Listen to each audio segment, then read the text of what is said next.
मित्रांनो, आज आपल्याला करायचे छान हिरव्या मिरच्याच्या चव्या. तर इथं बघा आपण चव्या घेऊन घेतलेल्या आहे. यांना आता आपण धुवून घेऊ सर्वात आधी, त्याच्यानंतर आपण याला शिजवायला घालू. बघू शकता मित्रांनो, इथं आपल्या भाजीला लागणारं साहित्य आपण इथं घेऊन घेतलेलं आहे. बघा इथं आपण कांदा घेतलेला एकदम बारीक चिरलेला. दुसरीकडे इथं आपण अद्रक लसूण जिरं कुटून घेतलेलं आहे. आणि इथं हिरव्या मिरच्या बारीक बारीक काप केलेली आणि टमाटर पण इथं 3 कापून घेतलेले. आणि दुसरीकडेच इथं आपण कोरडे मसाले पण घेऊन घेतलेले. बघा इथं 1 चम्मच लाल मिरची, 1 चम्मच मीठ, थोडीशी हळदी, खुडे मिरच्या घेतलेल्या बघा 3-4 तुकडे याचे केलेले आणि 2 चम्मच धना पावडर.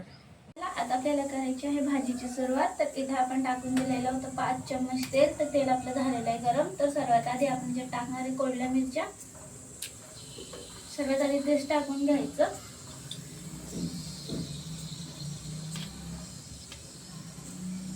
नेक्स्ट आपल्याला त्याच्यानंतर टाकायचा आहे कांदा.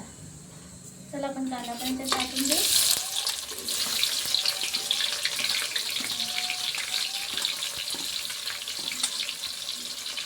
कांदा आपला झालेला आहे. त्याच्यात आता आपण टाकणार याच्यात अद्रक लसूण कुटून घेतलेलं.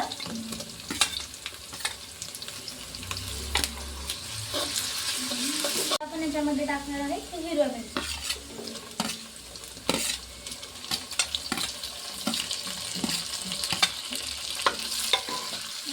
बघू शकता मित्रांनो, इथं आपलं चवळ पण शिजून गेलेलं आहे. छान बघा किती नरम चटक चवळ झालेल्या आहे. आपल्या मिरच्या पण झालेल्या आहे. त्यामध्ये आता आपण याच्यात टाकणार आहे टमाटर. टमाटरांना पण चांगलं हलवून घ्यायचं. त्याच्यातच आपले टमाटर पण नरम. आता आपण याच्यामध्ये टाकणार आहोत आपले कोरडे मसाले.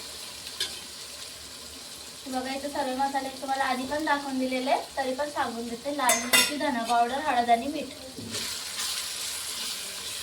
बघा इथं आपण सर्व टाकून दिलेले. थोडंसं पाणी पण त्याच्यात टाकलं. आता आपण याच्यामध्ये टाकणार आहे आपला घरगुती गरम मसाला आणि याला 5 मिनिटं थोडं शिजू द्यायचं.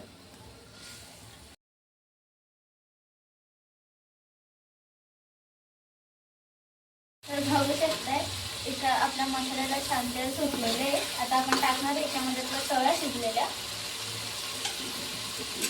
चम्मचने आपण त्याच्यामध्ये हळूहळू टाकून देऊ पुढे चवळ्या शिजलेल्या. सगळं याच्यामध्ये टाकून दिलेलं आहे आणि त्याला पण थोडं मिक्स केलेलं आहे. आता आपल्याला टाकायचं याच्यामध्ये थोडंसं पाणी. तर आपण पाणी टाकून देऊ हळूहळू. टाकून दिलं आपण पाणी. आता ठेवायचं याच्यावरती झाकण आणि याला होऊ द्यायचं. टाकून दिलेलं आहे पाणी. 10 मिनिटाला असंच असू द्यायचं. मग त्याच्यानंतर होते आपली खुड्या मिरचीची चव्यांची भाजी तयार. बघू शकता मित्रांनो, किती छान सुंदर पद्धतीने 5 ते 10 मिनिटांमध्ये आपण ही चव्यांची हिरव्या मिरच्यांची भाजी बनवून तयार केलेली आहे. तुम्हाला जर रेसिपी आवडली असेल तर एक लाईक, एक कमेंट नक्कीच करा आणि पुन्हा भेटू आपण याच्याहून अजून सोप्या रेसिपी सोबत. आतासाठी बाय.